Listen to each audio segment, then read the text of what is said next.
IT신이 바라보는 반도체 투자 타이밍 아바타. 네, 시작하겠습니다. 미국 증시 역사상 3대 버블 랠리는 모두 신기술과 저금리의 결합이었는데요. 지금의 AI 랠리가 역사적인 네 번째 버블 랠리라고 확신하시는 근거는 무엇인가요? 일단 패턴이 비슷하죠. 지금 이제 금리가 아주 절대적으로 낮은 수준은 아니지만 이제 전반적으로 유동성이 많이 풀리고 있고, 그리고 AI라는 엄청난 기술 혁신이 이루어지고 있죠. 그게 저는 이제 제가 시장에 있으면서 겪어봤던 그 어떤 랠리보다 강한 랠리가 지금 일어나고 있다고 보고 있고요. 그리고 이제 시장 쏠림이 정말 역대급이긴 합니다. 닷컴 버블 때는 제가 시장에 있지는 않았지만 그때의 데이터 수준으로 봐도 지금 쏠림은 굉장히 강한 주도주 쏠림이 일어나고 있다고 봐야 될 것 같고, 심지어 이제 이게 70년대 니프티 피프티 랠리하고 비슷하다, 그런 이야기는 합니다. 이제 닷컴 버블하고 지금 이번 랠리를 비교하는 사람들이 되게 많은데요. 물론 저도 그렇습니다. 왜냐면 어쨌든 20, 30년 전에 있었던 일이고 이제 겪었던 사람들, 경험했던 사람들이 많고, 사실 70년대 니프티 피프티 랠리나 아니면 삼적 호황 같은 경우는 80년대에 일어났기 때문에 사실 지금 현직에 많이 안 계시기 때문에 좀 많이 이야기하지만, 닷컴 버블 때는 사실 그리고 실적이 수반되지 않았고 기업들이 기대감만으로 주가가 올라갔기 때문에 오히려 저는 닷컴 버블하고 비슷한 패턴을 보이긴 하지만 니프티 피프티 랠리하고 좀 더 가깝지 않냐. 왜냐하면 지금 AI 기업들이 워낙 실적 자체가 좋기 때문에 그렇게 보고 있습니다. 100년 전 주도주였던 전력기기가 지금 다시 증시를 이끌고 있습니다. 과거의 랠리와 지금의 HD 현대일렉트릭, 효성중공업이 주도주로 나서는 이유가 같다는 건데요. 이 패턴이 반복되는 본질적인 이유는 무엇일까요? 네, 이게 일단 전기라는 인프라가 기본적이기 때문에 그렇죠. 이게 제가 AI라는 게 인프라라고 계속해서 AI 혁명 초창기 때부터 이제 강조를 드리고 있는데, AI라는 인프라는 전기, 그리고 반도체, 유선 네트워크, 무선 네트워크 그 네 개의 레이어 위에다가 올라가는 거거든요. 그러니까 그 중에 한 개라도 빠지면 AI라는 인프라는 작동되지 않습니다. 그렇기 때문에 지금 전력 관련 밸류 체인들이 이제 똑같이 수혜를 보는 거고요.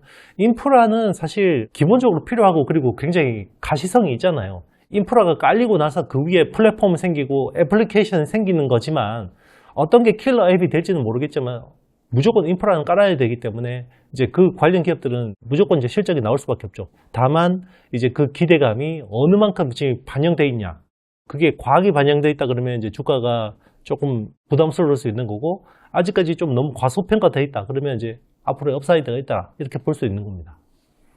과거에 영원히 보유할 주식이라 불리던 IBM, 제록스, 코카콜라가 결국 버블 붕괴를 맞았듯이 지금 그 자리에 있는 엔비디아나 SK하이닉스도 결국에는 같은 경로를 밟게 될까요?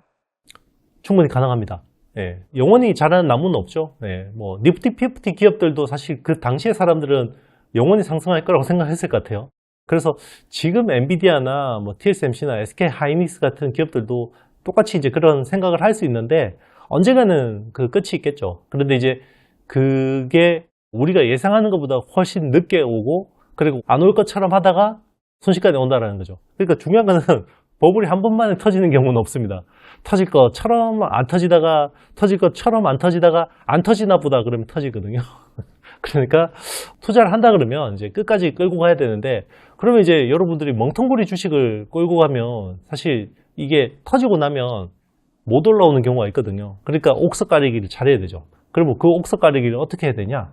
실적을 충분히 트래킹하고 회사의 어떤 기술적인 해자나 이런 것들을 잘 따져보셔야 됩니다. 그래서 제 책을 한번 읽어보시면 그런 내용들이 좀 힌트를 잡을 수 있지 않을까 생각합니다. 과거 닷컴 버블 당시 특정 섹터로의 시장 쏠림이 극단적이었을 때 어떤 일이 벌어졌으며, 이러한 구간에서 투자자는 어떤 전략을 취해야 할까요? 심플해요. 승자 독식입니다. Winner takes it all. 그러니까 주도주를 끝까지 끌고 가야 됩니다. 주도주. 그러니까 주도주가요, 이게 사이클이 초입에서도 굉장히 주도주가 가파르게 상승하지만 중반부 정도 되면 어느 정도 이제 약간 완만해질 수도 있는데요. 이게 또 마지막 피날레 때 엄청나게 또 랠리를 보이거든요. 그러니까 닷컴 버블 때 그런 이야기를 합니다.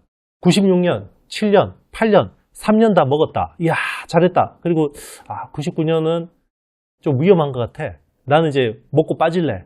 자, 그분은 99년 한 해 못 먹은 것만으로 수익률이, 상대적인 수익률이 엄청나게 떨어지는 겁니다. 그러니까 마지막 피날레가 제일 세거든요. 그래서 모르겠어요. 뭐 각자의 선택이긴 한데요. 결국 마지막 버블이라는 건 광란의 마지막 사이클이 되게 중요한 것 같아요. 거기서 성패가 엇갈린다고 보고 있습니다. 실적 없이 테마로만 올랐다가 사라진 종목들과 달리 진짜 이익 성장을 동반한 주도주는 버블 붕괴 후 어떻게 회복하는지에 대한 구분 기준이 궁금합니다. 일단 이제 닷컴 버블에 제일 많이 비교되는 회사가 아마존하고 패치닷컴이거든요. 그러니까 아마존은 실적이 탄탄했고 패치닷컴은 실적이 없었기 때문에 이제 결국 같이 무너져도 올라오는 속도가 완전히 달랐거든요. 그러니까 패치닷컴은 없어졌고요. 아마존은 여전히 살아남았습니다.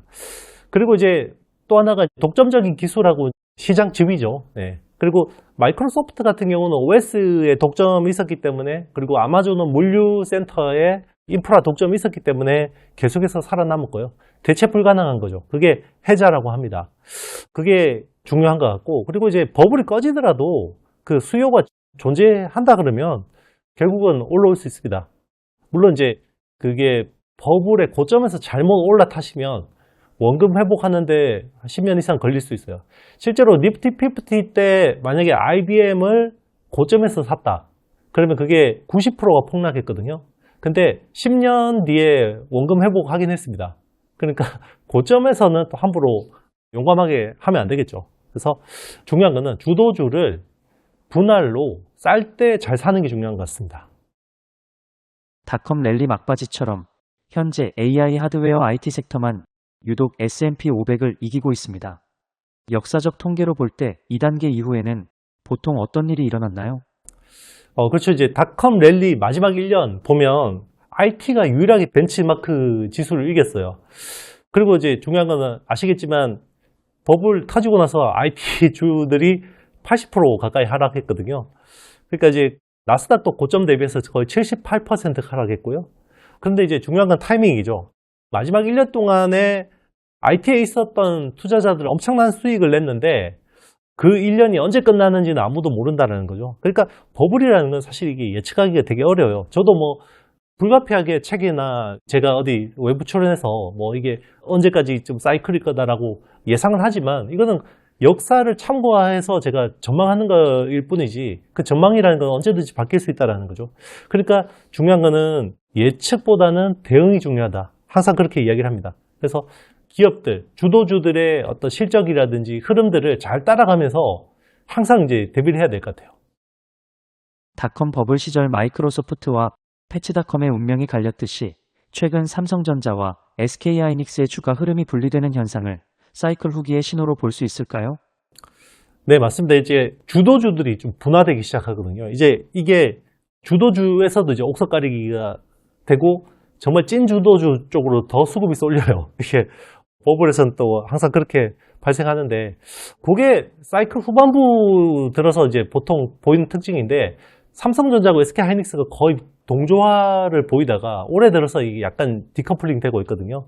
그게 이제 저는 이제 후기 사이클의 전형적인 증상이라고 보고 있고 그럼에도 불구하고 이게 후기 사이클이라고 해서 지금 팔고 나가야 되는 게 아니라 이제 진짜 본 게임이 남았다 이렇게 봐야 될 것 같습니다. 역사적으로 이익 성장이 꺾이는 순간이 늘 버블의 끝이었는데요. 이번 AI 랠리에서 그 위험 신호를 가장 먼저 포착할 수 있는 지표는 무엇일까요? 일단 제일 중요한 건 빅테크 캐펙스 전망인 것 같아요. 근데 뭐 아시겠지만 최근 실적 발표를 통해서 빅테크들이 캐펙스를 더 공격적으로 하고 있고요. 최근에 알파벳이 20년 만에 증자 발표를 했습니다. 800억 달러 증자 발표를 했고 여기에 워런 버핏의 버크셔 해서웨이가 100억 달러 투자하기로 했죠. 그러니까 이것만 봐도 지금 AI에 정말 목숨 걸고 있구나 이렇게 볼 수 있고요. 그래서 아직 이쪽 시그널은 괜찮습니다. 또 하나가 갑자기 쇼티지인 부품들이 남아도는 거죠. 예를 들면 HBM이라든지 ABF 기판이라든지 뭐 CPU라든지 이런 것들이 막 쇼티지가 나다가 갑자기 재고가 남아요. 그러면 조심해야 되죠. 이거는 뭔가 AI 인프라 쪽에서 뭔가 수요가 둔화되고 있다는 증상으로 봐야 될 것 같습니다. 그거 외에는 제가 보기에는 뭐 특별히 조심할 건 없지 않을까. 그리고 이게 또 과거의 사이클하고 이번 사이클을 좀 비교하면서 해석을 잘못할 수 있는데 지금은 B2C 시장하고 이제 AI 인프라의 B2B 시장이 약간 별개로 간다고 봐야 돼요. 그래서 B2C 시장에서 나오는 시그널들을 이걸 그대로 B2B 쪽의 시장 시그널로 잘못 해석하면 시장의 행간을 잘못 읽을 수 있다. 그런 생각도 있습니다. 네. 제가 준비한 내용은 여기까지입니다. 네. 아바타. 네. IT신이 알려주는 반도체 투자 타이밍. 네. 여러분들 많은 도움이 되셨는지 모르겠습니다. 좀 더 제가 이야기하는 내용들은 책에 좀 많이 들어가 있으니까 책 내용을 좀 참고하면서 이야기를 들어보시면 훨씬 더 많은 이해가 되지 않을까 생각합니다.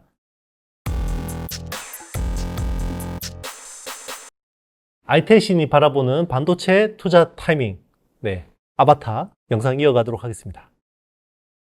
역사적으로 보면 주도주를 계속 쥐고 가라고 말하지만 이미 보유한 투자자와 아직 진입하지 못한 투자자는 실전 전략을 각각 어떻게 가져가야 할까요?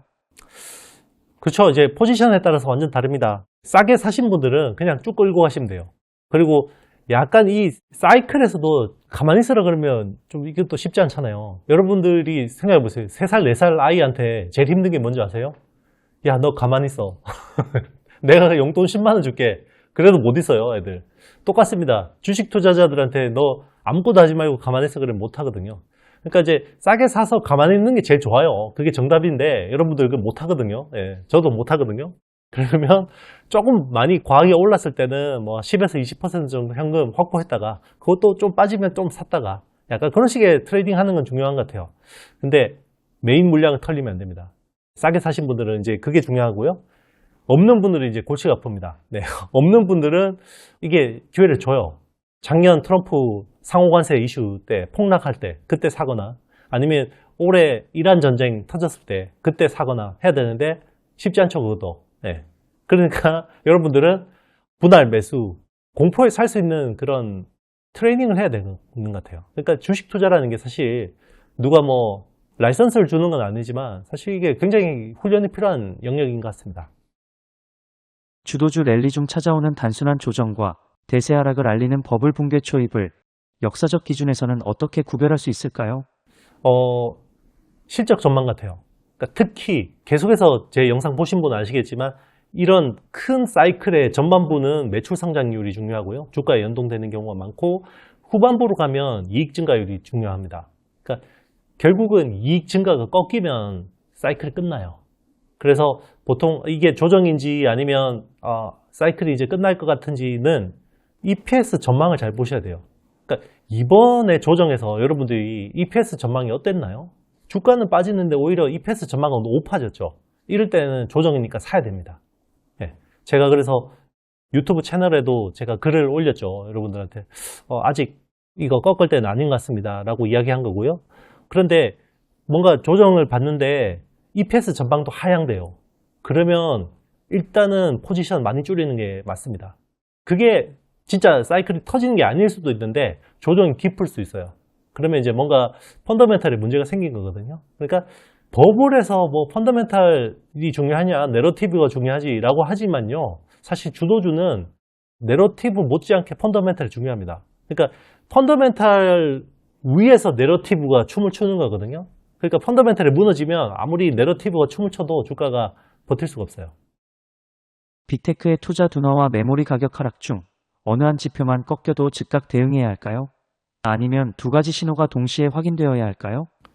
저는 두 개 중에 한 개만 꺾여도 포지션 많이 줄일 것 같습니다. 제 성향이 좀 그런 걸 수도 있고요. 어쨌든 제 채널 보시는 분들도 약간 좀 비슷한 성향일 것 같긴 한데 일단 두 개는 거의 서로 기대고 있다고 생각해요. 저는 서로 기대고 있는데 한쪽이 무너지면 나머지 한쪽도 무너질 거라고 보거든요. 그러니까 빅테크의 캐펙스 둔화 굉장히 조심해야 되고요. 그러니까 증가율이 둔화되는 거랑 아예 데이터가 꺾이는 건 완전히 다른 것 같긴 합니다. 사실 증가율이 둔화돼도 주가는 굉장히 안 좋거든요.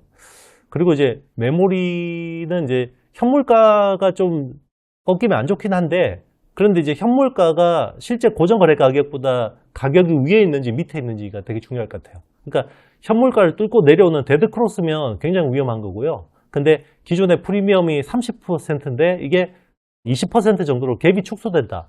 이러면 이제 3월에 있었던 마찰적인 요인하고 똑같거든요. 그러니까 그런 거는 제가 보기엔 조금 이제 기회일 수 있다 생각합니다.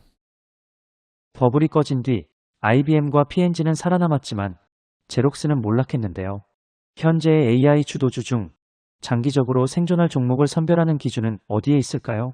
결국 기업은 생물이거든요. 네, 변화하고 진화합니다. 그러니까 가만히 있으면 안 돼요. 그러니까 PC 시대에서 보면 우리가 윈텔이라고 하잖아요. 윈텔, 윈도우하고 인텔 인사이드가 되게 중요했는데 마이크로소프트는 어쨌든 막 계속 변신하면서 어쨌든 살아남으려고 하고 있고 인텔은 CPU만 했죠. 그러니까 사실 모바일 시대가 오면서 굉장히 안 좋아졌는데 마이크로소프트는 어쨌든 모바일 시장은 놓쳤지만 서버 시장은 지켰단 말이에요. 그게 달랐던 거죠. 그래서 기업이라는 건 계속 시장의 변화에 맞게 진화 발전해야 돼요. 엔비디아가 AI 혁명 초창기에 닷컴 버블의 시스코하고 많이 비교를 했었거든요. 그러니까 얘는 인프라만 깔아주고 나중에 퇴장하는 거다라고 생각하고 멀티플을 많이 안 줬던 거죠. 그런데 젠슨 왕이 보여줬던 행보가 완전 달라진 거죠. 소프트웨어적으로는 쿠다 기반으로 뭐 옴니버스, 뭐 코스모스 계속해서 어떤 소프트웨어 생태계를 벌렸고 그리고 이제 하드웨어적으로는 계속해서 수직 개발을 했죠. 그게 결국은 엔비디아의 어떤 지금 시총 5조 달러를 넘어서는 백그라운드가 됐던 거거든요. 그러니까 IBM도 니프티 피프티 때의 비즈니스 모델하고 지금 완전 달라요. 그때는 컴퓨터 파는 회사였지만 지금은 사실 컨설팅 쪽이나 아니면 기술 개발 쪽 이런 쪽이 훨씬 더 크거든요. 근데 제록스는 사실 그런 변신을 못했죠. 그러니까 똑같습니다. 이 AI 혁명에서도 주도주들 중에서 기업들이 어떻게 진화 발전하는지가 되게 중요한데 제가 이제 본 영상, IT신 그 본 영상에서 메모리 회사들이 많은 돈을 벌어서 이걸 엔스로픽에다가 재투자하는 게 굉장히 긍정적이라고 이야기했잖아요. 그런 모습들이 중요한 겁니다. 과거 버블 붕괴 이후에는 대공황이나 금융위기 같은 외부 충격이 동반됐는데요. 이번 AI 버블이 꺼진다면 어떤 거시적 충격이 촉매가 될까요? 일단 뭐 역사적으로 보면 1920년대 황금의 시대라고 하는 그때는 사실 연준의 금리 인상이 갑작스럽게 금리 인상 그때만 해도 연준이 막 지금처럼 엄청 막 테크니컬하지도 않아 가지고요. 굉장히 무식하게 금리 인상을 해가지고 무너졌고 그리고 이제 니프티 피프티는 오일 쇼크가 큰 영향을 줬습니다. 그래서 오일 쇼크가 영향을 줬고 사실 닷컴 버블 때는 이제 연준의 금리 인상하고 이제 롱텀 캐피탈 회계 이슈도 있었습니다. 엔론 사태도 있었었고요. 그런 것들이 이제 좀 영향을 준 것 같습니다. 그래서 지금은 사실 뭐 이게 어떤 게 촉매가 될지 정확하게 알 수 없지만 그냥 이제 러프하게 일반인들 수준에서 한번 생각해 보면 일단 지정학적 리스크가 충격이 줄 수 있을 것 같아요. 그래서 지금 대만하고 중국 해협에서 자꾸 긴장이 고조되고 있는데 이번에 시진핑하고 트럼프 만날 때도 대만 문제가 굉장히 세게 이야기됐잖아요. 근데 중요한 건 대만에 TSMC가 있죠. TSMC가 사실 대만 경제 80%가 반도체인데 거기서 지대한 역할을 하고 있죠. 사실 대만 가권 지수의 45%가 TSMC입니다. 그럼 이제 전 세계 AI 인프라가 멈출 수 있죠. TSMC가 문제가 되면. 그리고 또 하나 이제 딥시크 쇼크 같은 소프트웨어 혁신이에요. 이게 충격이 오면 하드웨어 수요 전망이 완전 달라질 수 있기 때문에 이게 이제 좀 두려워하는 요인이긴 하고 뭐 터보 퀀트나 뭐 이런 것들은 사실 해프닝이었지만 또 이런 파괴적 기술이 언제든 나올 수 있다는 건 또 생각해야 되고 그리고 이제 또 하나는 이제 규제 같습니다. 규제. 그래서 반독점 이런 이슈나 이런 것 때문에 이제 AI 쪽에 제재, 특히나 유럽 중심에서 이제 이런 것들이 들어올 수 있는데 저는 그때는 무조건 빅테크 조정식 매수라고 저는 생각합니다. 규제가 절대 이 큰 대세 흐름을 바꿀 수는 없다고 생각하고 있어요. 나중에 여러분들이 제 이 영상 보시면서 또 굉장히 도움 되실 거예요. 투자하는 데는. 1920년대 버블 이후 GME, 닷컴 버블 이후 구글과 아마존이 탄생했듯이 향후 AI 버블이 한 차례 꺼진 뒤에 등장할 진짜 승자는 어떤 영역에서 나올까요? 일단 지금 제일 유력하게 보는 거는 에이전틱 AI와 피지컬 AI의 결합이 될 것 같아요. 그러니까 지금은 AI 인프라가 깔리고 있는 거고, 그러니까 1920년대도 보면 결국 전력망이 깔리고 그 위에 냉장고, 뭐 세탁기, 라디오 같은 플랫폼이 나왔잖아요. 플랫폼이 나왔던 거고, 인터넷 혁명에서도 사실 그 광 케이블이 깔리고 나서 그 위에서 구글, 아마존, 뭐 페이스북 같은 이제 플랫폼이 나왔고, 지금 AI 같은 경우도 일단 인프라가 깔리고 있고 이 위에서 이제 플랫폼이 에이전틱 AI든 뭔가 이제 플랫폼이 나올 것 같고요. 아직은 킬러 애플리케이션이 뭔지는 모르겠어요. 뭐 그거 알면 사실 엄청나게 돈 벌겠죠, 여러분들이 지금. 모르겠지만 적어도 지금 생각으로는 적어도 자율주행 아니면 피지컬 AI 쪽에서 나오지 않을까. 결국 생산성 혁신이 거기서 나오지 않을까 생각합니다. 130년 미국 증시 역사를 공부한 투자자와 그렇지 않은 투자자는 실전에서 어떤 차이를 보일까요? 그러니까 사실 이게 그래서 제가 역사를 공부해야 되고 이제 책을 봐야 된다는 게 그런 거예요. 이게 여러분들 다 뻔히 아는 이야기다라고 생각하실 수 있지만 큰 흐름을 한번 보면요. 그 다음 사이클 보는데 굉장히 도움이 되거든요. 그래서 항상 그렇죠. 반도체라는 것도 결국 사이클을 여러 번 경험해야지 진짜 제대로 여러분들이 그 사이클을 준비했을 때 사이클을 만났을 때 엄청난 돈을 벌 수 있어요. 그래서 항상 이제 공부를 하셔야 되고요. 그리고 이제 과거의 역사가 똑같이 반복되진 않죠. 그렇지만 굉장히 여러분들한테 많은 힌트는 준다. 리듬이라는 게 있어요. 그 운율이라는 게 있기 때문에 그런 것들이 많이 도움이 됩니다. 그래서 제가 이제 책 팔려고 그런 부분도 없지 않아 있지만 한번 꼭 읽어보세요. 예, 진짜 사서 안 보시더라도 도서관에 신청해서라도 한번 읽어보시면 이번 사이클 이해하는 데 많은 도움이 될 거라고 보고 있습니다.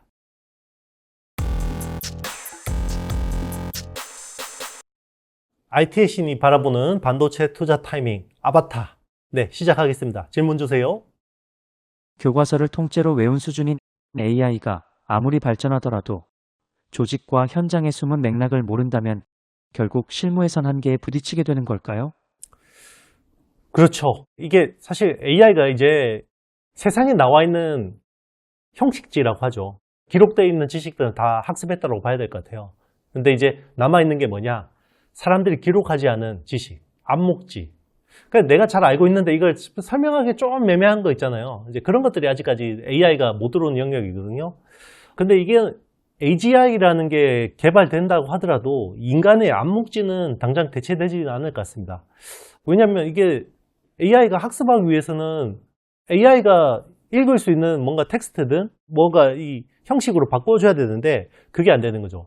그러면 이거를 암묵지를 가지고 있는 사람한테서 채굴 해서 계속 이거를 AI한테 학습을 시켜야 되거든요. 근데 이제 그런 것들이 굉장히 빨리 일어나진 않는다라는 거죠. 그러니까 그런 거 있잖아요. 회사에서 뭔가 막 일을 하는데 어디서 턱 막히는데 제가 그 드라마에서 좀 느꼈는데 슬기로운 의사생활에 보면 그 인턴 의사들이 뭔가 막 막힐 때 답답할 때 아이스 아메리카노 들고 가서 찾는 선배가 있어요.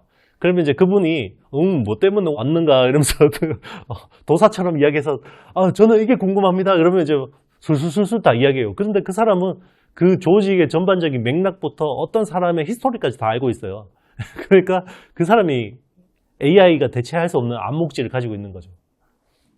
회사마다 베테랑 한 명에게 의존하던 암묵지 노하우가 많습니다. 은퇴나 퇴사로 사라지던 이 귀한 경험 자산을 AI 시대엔 어떻게 보존해야 할까요? 사실 AI 시대 이전까지는 암묵지에 대해서 그렇게 관심을 안 가졌고요. 사실 그 사람이 가지고 있는 암묵지를 어떻게든 확보하려는 노력도 거의 없었죠. 지금은 근데 이제 그게 중요하다는 걸 알게 됐으니까 지금 암묵지를 확보하기 위해서 조직이 어떤 걸 하냐면 암묵지를 최대한 형식지로 만들려고 하죠. 네. AI든 아니면 그 회사든. 왜냐면 이게 생산성 혁신으로 일어나니까. 그런데 이제 사람 입장에서는 암묵지가 점점 뺏기면 그게 일자리가 없어지는 속도하고 똑같잖아요. 이렇게 뭔가 공격과 수비 같긴 합니다. 그래서 첫 번째는 채굴이라고 해야 될 것 같아요. 그래서 그 사람한테 일단 꼬치꼬치 캐물어가지고 이게 왜 그런지 그걸 다 기록해 놓는 게 중요한 것 같아요. 그래서 그걸 기록해서 AI한테 이제 학습하는 게 중요한 것 같고 또 하나가 이제 이걸 구조화하는 거죠. 구조화. 네, 이게 말로 설명하기는 뭔가 애매한데 그걸 말로 설명할 수 있게 누군가 만들어야 되는 거죠. 그게 이제 또 하나 중요한 거고 그리고 또 이게 생산성 개선으로 연결이 돼야 돼요. 그게 시스템으로 이제 그런 것들이 되게 중요할 것 같고 그래서 이제 요즘에는 회사 입장에서는 정년을 앞두고 있는 베테랑들이 암묵지를 들고 그냥 나가지 않게 채굴하는 쪽으로 많은 관심을 기울이고 있는 것 같아요. 그러니까 저는 이 이야기를 좀 들으면서 약간 예전에 제가 아시던 분들이 한국에서 회사 다니다가 중국으로 가서 굉장히 고액으로 연봉 받고 이제 가신 분들, 그런 분들 좀 생각이 많이 들었어요. 그러니까 그때는 이제 기술 유출이라는 그런 게 좀 민감하지 않던 시대고, 중국이 우리의 경쟁자라는 인식도 사실 좀 약할 때여서, 그때는 이제 중국 기업 가서 연봉 많이 받고 뭐 엔지니어로 일하는 게 사회적으로 지탄받고 이런 분위기는 아니었거든요. 근데 이제 보통 3년 계약을 하고 가는데 1년 만에 돌아오시는 거예요. 그래서 돌아와서 그러면 왜 이렇게 빨리 왔냐? 자, 이렇게 물어보면 그런 거예요. 중국 애들이 너무 열심히 하니까 한국 엔지니어들은 막 열심히 하면 막 있는 거 없는 거 다 알려주려고 하거든요. 그게 안목지가 다 털린 거예요. 그러니까 일본 엔지니어들은 안목지를 가지고 한 3년을 뽑아 먹는데, 한국 엔지니어들은 막 열심히 하면 있는 거 없는 거 다 알려주는 거죠. 약간 그런 느낌이 들었습니다. 그래서 우리가 안목지를 AI화하는, 데이터화하는 데는 굉장히 장점이 있겠다, 이런 생각도 있습니다. 누구나 알 수 있는 형식지는 AI가 빠르게 대체하는 시대인데요. 그렇다면 직장인들은 안목지를 쌓는 것과 AI 활용법 중 어디에 더 집중해야 할까요? 그 이제 사실 AI 혁명 초창기 때만 해도 프롬프트 엔지니어링이라고 해서 뭐 프롬프트를 어떻게 넣어야 AI가 답변을 잘 해주고 이런 이야기 많이 했었는데, 지금은 사실 그런 차이는 거의 없는 것 같아요. 그러니까 AI는 그냥 운전면허 같아요. 운전면허. 그러니까 운전면허 있다고 내가 입사하는데 경쟁력이 있다, 이게 차별화가 되지는 않는 것 같고요. 오히려 이제 AI를 잘 쓰는 것도 중요하죠. 이제 어느 정도 잘 쓰고 이거를 이제 안목지를 잘 쌓아가는 어떤 이 업무에 대해서 굉장히 잘 파악하는, 그게 더 중요하지 않을까 생각합니다. 그러니까 이게 뭔가 둘 중에 하나를 선택해라는 것보다는 굉장히 밸런스 있게 가져가는 사람이 AI 시대에 살아남지 않을까 생각합니다. 그러니까 뭔가 아주 특출나게 뭘 하나를 잘하는데 그게 그 사람한테 굉장한 안목지가 있든지, 아니면 굉장히 밸런스 있는 사람, 그런 사람이 오히려 또 경쟁력이 있지 않나 생각합니다. GPT-5, 클로드, 제미나이 등 거대 언어 모델들의 자체 성능 차이가 갈수록 무의미해진다면 향후 AI 모델 개발사들의 비즈니스는 어떻게 변화할까요? 약간 좀 특화되는 것 같긴 해요. 그러니까 일반 검색, 구글링 하던 사람들이 제일 편하게 쓰는 게 사실 이제 제미나이거든요. 왜냐면 제미나이는 기본적으로 구글에 있던 데이터들을 많이 활용하기 때문에 사실 검색이나 이런 쪽에서는 굉장히 좀 효율이 높은 것 같고, 그리고 이제 구글은 자체 또 TPU를 가지고 그 컴퓨팅 파워를 담보하기 때문에 이미지 뽑고 이런 것도 좀 괜찮은 것 같아요. 근데 최근에 또 챗GPT가 컴퓨팅 파워가 좀 확보되고, 그리고 이제 그레이스 블랙웰 기반으로 학습을 하니까 원래는 텍스트 중심으로 잘 하다가 요즘은 이미지도 많이 올라왔다는 이야기 있습니다. 그리고 코덱스 나오면서 이제 코딩하는 것도 좀 좋아졌다고 하지만, 사실 이제 코딩하고 이런 쪽 프로그래밍 쪽은 단언컨대 엔스로픽이 최고인 것 같아요. 엔스로픽이 그렇게 약간 조금 이제 본인들만의 어떤 강점을 중심으로 뭔가 될 것 같긴 한데, 자, 이런 것들을 나중에 점점 더 어떤 특정 산업 맥락을 얘들이 어떻게 잘 연결하는지가 되게 중요할 것 같아요. 그러니까 결국은 AI라는 거는 사용자가 많아야지 거기서 데이터를 계속해서 인풋하는 그런 것들도 많아지는 거고, 그게 계속 쌓이면 결국 경쟁력이 되는 거거든요.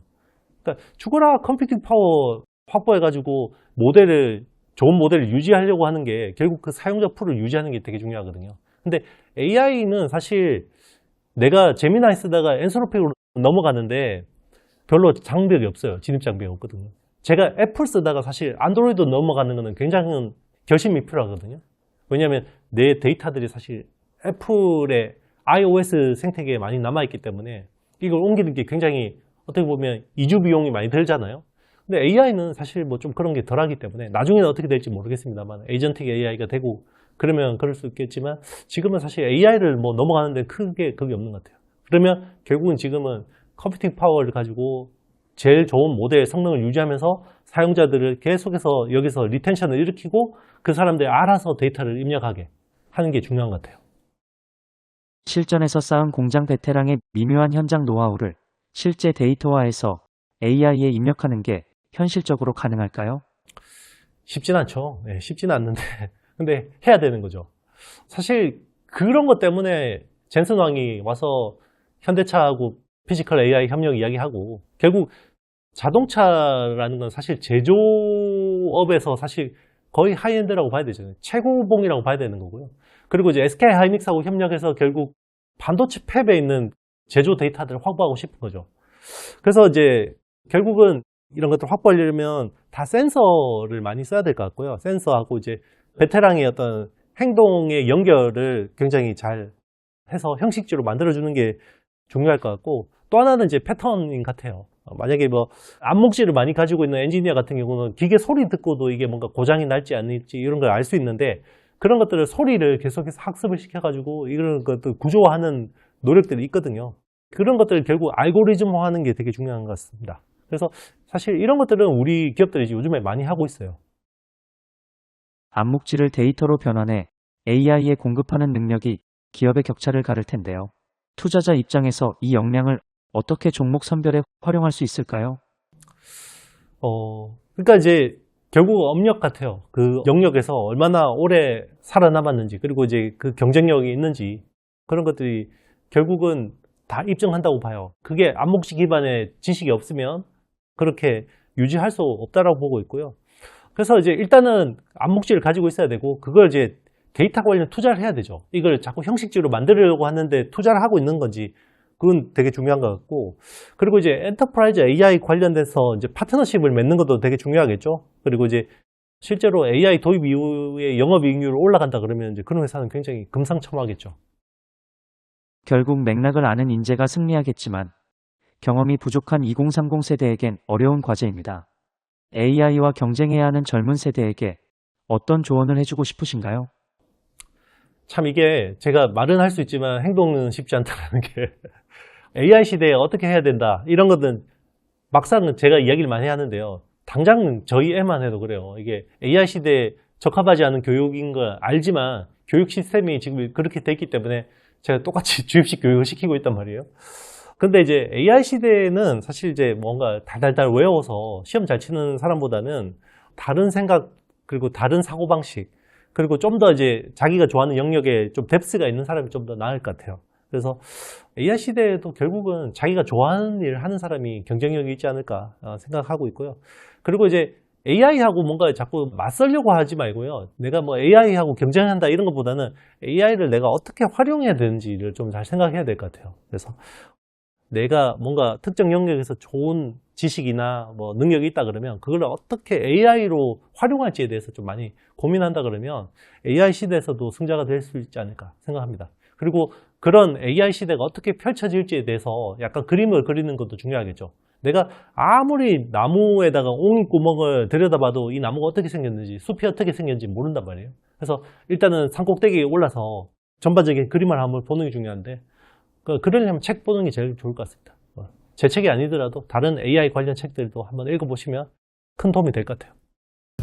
네, 저희가 준비한 내용은 여기까지입니다.